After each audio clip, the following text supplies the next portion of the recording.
Olá pessoal, tudo bem? Vamos dar então sequência na nossa série de vídeos. Nessa série especificamente a gente vai falar sobre o que está acontecendo no mercado de inteligência artificial.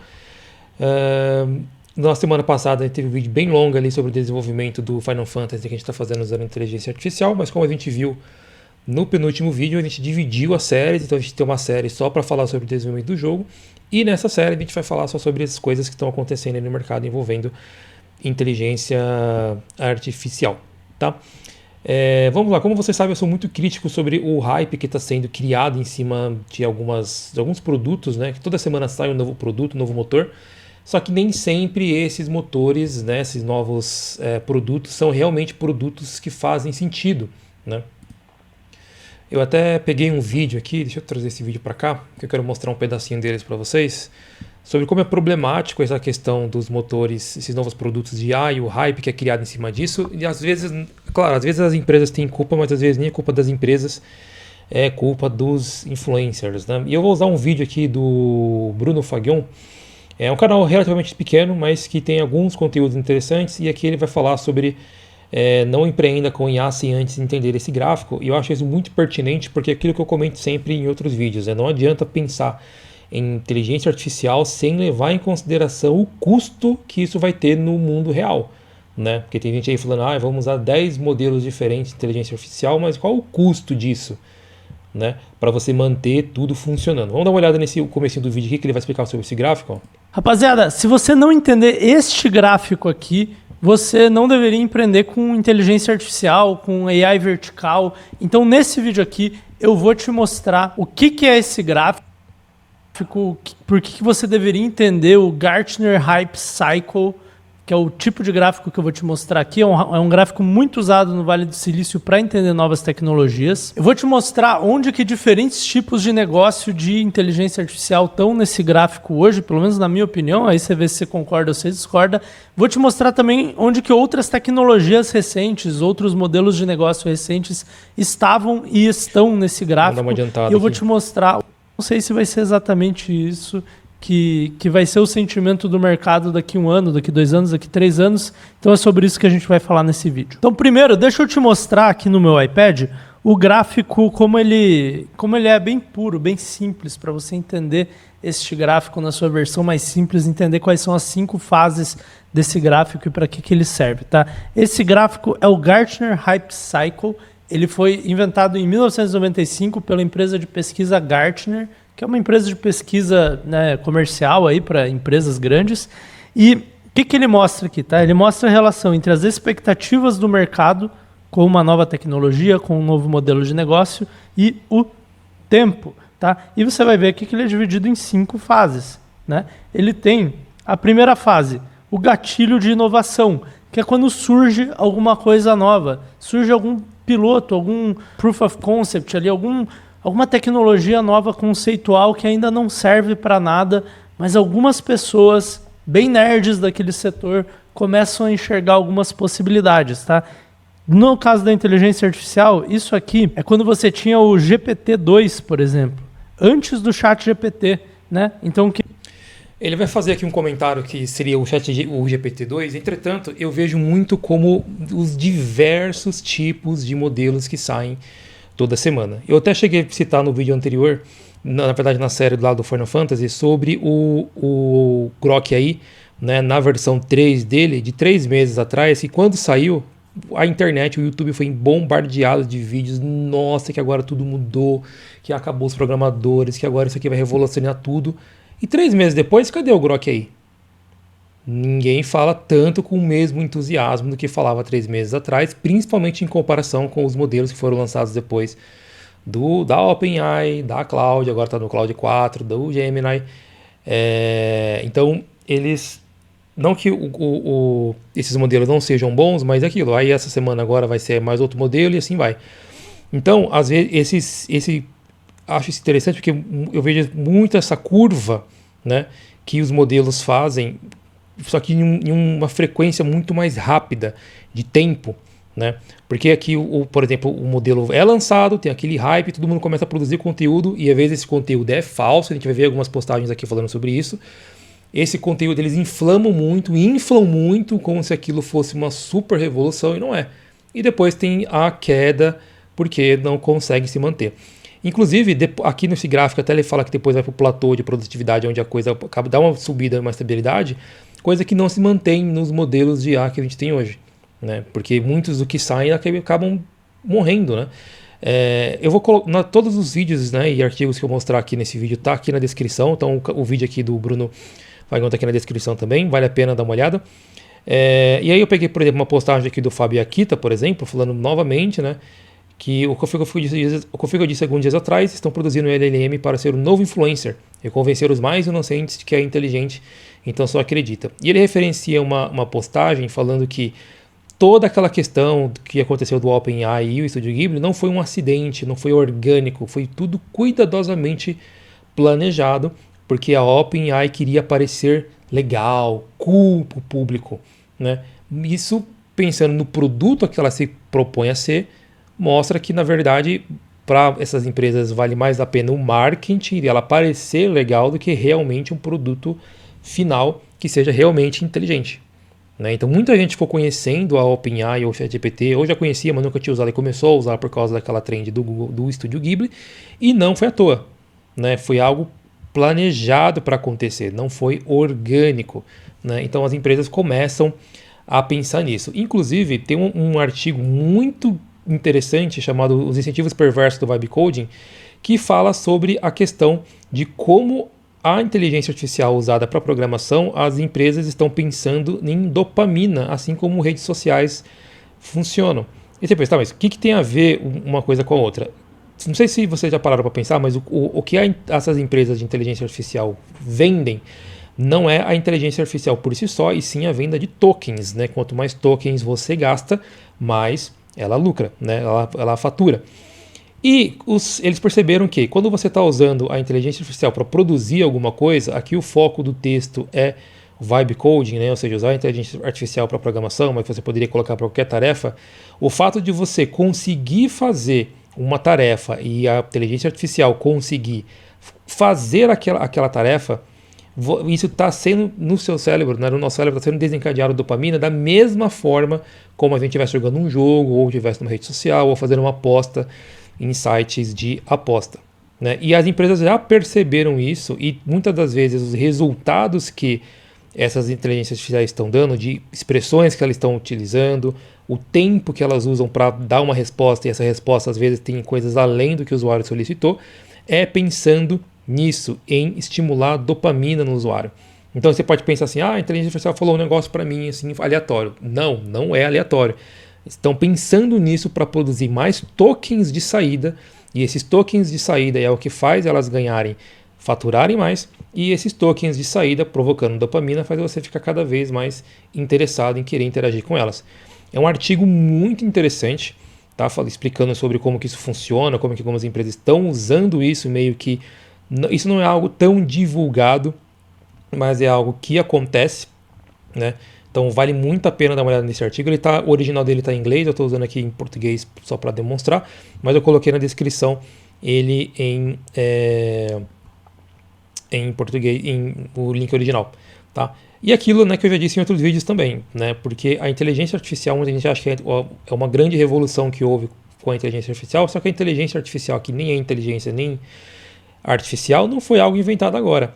A revolução real não foi a criação da inteligência artificial que já existia há décadas, e sim o acesso, que agora é acessível, né? Mas isso está trazendo impactos porque, como a gente vê, nem as empresas não são realmente tão mocinhas assim como dá a entender.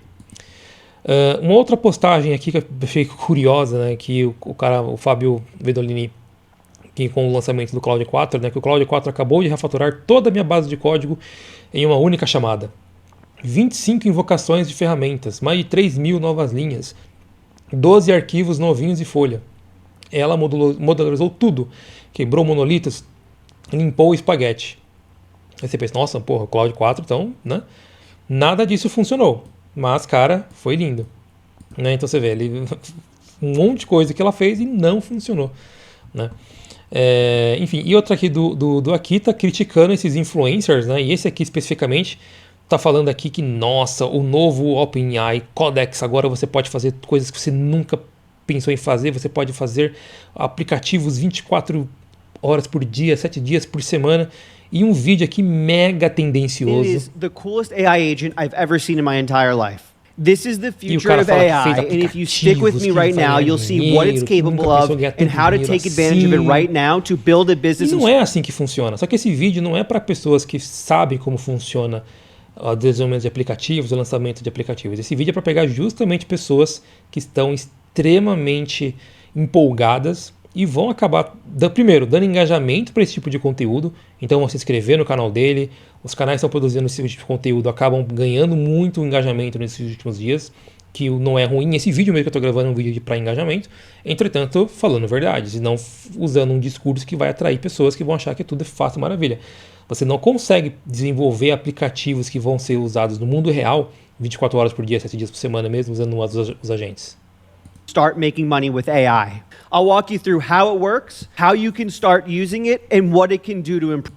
Say, pull down the latest code. Enfim, GitHub, é um vídeo then you're good. terrível, assim, terrível. Mas, enfim, eu coloquei na descrição para quem quiser né, se chocar também com esse tipo de coisa, ou se você está caindo nesse tipo de conteúdo, né, para você ser mais crítico, né, sobre o tipo de coisa que você está analisando, se você analisa os valores que estão sendo cobrados, né, e que não adianta você se empolgar com algo que funciona no mundo ilusório, né, no mundo imaginativo, e não funciona no mundo real, nos negócios reais. Por isso, lembra do vídeo aqui do Bruno, né, que fala sobre a curva, né? Talvez você esteja aqui numa super empolgação, mas quando você vai usar no mundo real mesmo, você vê que, né, não tem tanto aplicação prática assim, e eu vejo que muitos motores sequer vão chegar nesse platô aqui. Agora, 2 conteúdos muito interessantes, tá? Não são livros piratas, tá? São livros que estão públicos na internet, eu só coloquei em um ambiente controlado para garantir que eles vão estar sempre no ar. Um é um livro de Prompt Engineering, né, engenharia de prompt, do Lee Boonstra. Eu não sei se ele trabalha no Google ou se essa publicação foi feita pelo Google, mas é um artigo, um documento muito interessante sobre formas de montar prompts com qualidade, né, de engenharia de prompt. E isso vai além do que simplesmente ir lá e colocar num prompt, faça isso ou faça aquilo, colocando argumentos, critérios de como isso pode ser feito, como que funciona, né, as questões de prompt, questão de temperatura, de top K e top P, né, muito interessante mesmo, vale muito a pena, coloquei o link ali na descrição também. E um outro que eu não gosto do Gemini, vocês já viram isso em outro vídeo, entretanto um link, um artigo da própria Google, né, o Prompt Guide 101, que fala dicas para usar o máximo do Google, do Gemini para o Google, né? E uma coisa interessante que eles falam que, diferente de outros motores, como por exemplo da OpenAI mesmo ou da Cloud, o Gemini, para ele funcionar bem, você precisa seguir um certo tipo de padrão no seu prompt, que se você não segue esse padrão, você nunca vai conseguir ter uma boa resposta com o Gemini. Então, provavelmente, às vezes que nos outros vídeos, né, que eu tentei usar o Gemini e eu não gostei dos resultados, provavelmente porque eu não segui esse critério. E no próprio documento eles falam, se você não seguir esse padrão, você não vai conseguir usar o Gemini na sua capacidade máxima ou extrair deles os melhores resultados. Porque segundo esse próprio documento da própria Google, o Gemini, para ele conseguir ter o máximo das performance, você precisa indicar a persona, a tarefa, o contexto e o formato, né? Se você precisa seguir esses 4 parâmetros. Então, por exemplo, aqui ele colocou que ele é um executivo administrador de um time, o diretor de um time, né? E aqui no em amarelo, aqui o contexto, ele fala qual é o contexto do que ele precisa. Ele não está falando ainda o que ele precisa o formato, ele está falando o contexto do porquê ele precisa que o Gemini faça alguma coisa. Depois ele tem aqui a tarefa em si, que é para ser feita, né, que ele precisa planejar as atividades, tal. E o formato, né, que ele vai criar uma agenda para ele.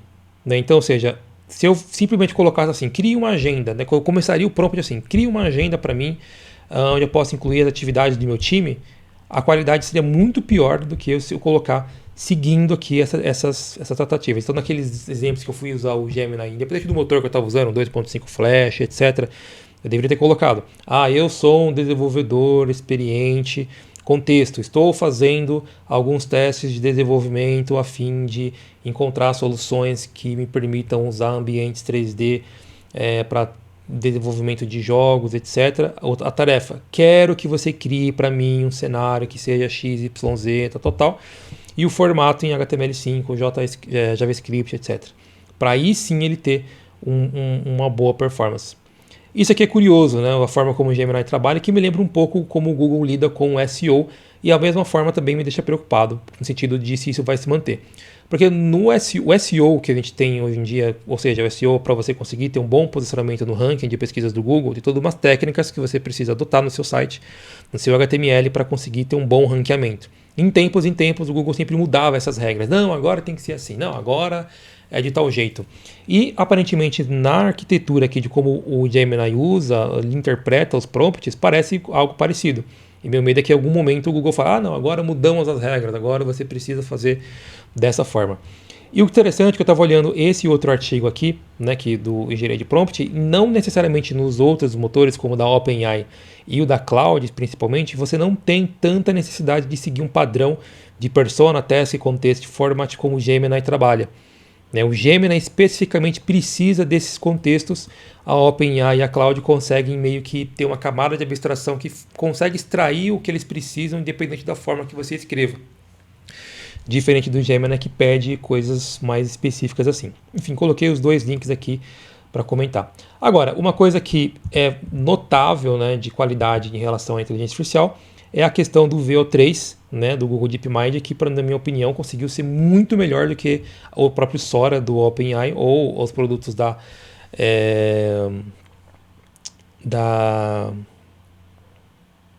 Midjourney, né, para a criação de imagens e de vídeos, porque aqui está um formato muito interessante. Eu vou colocar aqui na sequência desse vídeo os vídeos que eu criei usando aqui o VO3, e é impressionante, principalmente a fidelidade do que ele consegue fazer. Eu vou dar até um exemplo aqui do que ele tinha conseguido fazer. Eu fiz um teste sem áudio e o que eu acho legal é que, por exemplo, no Midjourney tem muito trabalho para manter a fidelidade, né? Então, por exemplo, eu fiz dois vídeos separados aqui. Ele não trabalha muito bem com textos ainda, mas você vai ver que ele consegue manter muito bem a fidelidade das personagens. Então, eu coloquei duas personagens dentro do vídeo que elas estão gravando um podcast, né? Como eu falei, não tem áudio, né? Mas você consegue reparar que eu tenho duas personagens. Então, a movimentação de mãos, de formato de rosto é muito bem feito, né? É um ou outro detalhe que você percebe que é de inteligência artificial, mas ainda assim você vê que funciona muito bem, né? Tá vendo? Eles colocaram uns textos aqui que não tem nada a ver, uns QR Code maluco que não tem porquê. Eu pedi para ele escrever fábrica de plugins no vídeo, ele não consegue, ó. Repara que ele escreveu fábrica de, aí se perdeu ali para manter essa consistência. Você vê que até o formato dela também perde um pouco da consistência, mas no formato, né? Mas elas são ainda a mesma pessoa, né? Esse aqui é o primeiro vídeo. Quando eu pego um segundo que eu pedi para ela fazer as mesmas personagens, só que em outro cenário, você vê que ele consegue manter a consistência das pessoas, né? Então você vê que ele escreveu aqui plugigas, né? Ele fabrica, né? Escreveu tudo errado aqui, mas você vê que ele consegue manter e ficou muito interessante, né? Não tem áudio, como eu comentei, né? Mas dá para ver a qualidade do que ele consegue fazer. Eu vou colocar aqui na sequência alguns outros vídeos que eu fiz ali, você vê que tem muito precisa a qualidade. Vocês provavelmente já viram coisas parecidas aí que o pessoal fez brincando aí no Google View. Então aí, isso aqui é notável, né? Mas aquilo, esses vídeos são 8 segundos que você pode fazer e você tem uma limitação de 5 a cada 7 dias. Então é bem limitado, não dá para usar de forma comercial ainda, mas é notável o potencial que isso tem. Então naquele nosso gráfico aqui que o Bruno comentou, eu diria que o View 3 está aqui nesse ponto aqui. E agora a questão é, se vocês vão melhorar de uma forma que você possa escalar isso, né, de um preço que seja competitivo, ou você vai cair em desuso porque é interessante, mas é muito distante ainda de um uso no mundo real, pensando em valores, aplicações práticas e tudo mais. Vamos dar uma olhada nos vídeos que eu montei? Obrigado, fábrica de plugins, pelas tecnologias a bordo da espaçonave. Sem elas, a missão teria falhado. Tudo isso se transformou com os plugins da fábrica de plugins, transformando minha startup. A inovação que a fábrica de plugins proporciona no ambiente WordPress e WooCommerce é notável e revolucionária. Queria agradecer à fábrica de plugins por nos proporcionar plataformas que mudaram o meu dia a dia. Fábrica de Plugins pensou em produtos incríveis, usando inteligência artificial e outras tecnologias para mudar o mercado. Bem bacana, né? Bom, é isso. Todos os links que eu comentei aqui estão na descrição do vídeo, tá? E aqui na descrição também tem o link da fábrica de plugins. Se você já tem o seu produto aí montado com inteligência artificial, mas você está na dúvida se está pronto para ir no mercado ou não está, você quer ajuda para fazer publicação na Google Play, na App Store, ou mesmo se é uma aplicação web, ou você quer que uma equipe de desenvolvedores avalie, faça o crivo no seu produto para saber se o seu produto está maduro o suficiente para ir para o ar, o link da fábrica de plugins está aqui na descrição, tá bom? E qualquer dúvida, já sabe, a gente está sempre disponível para ajudar vocês.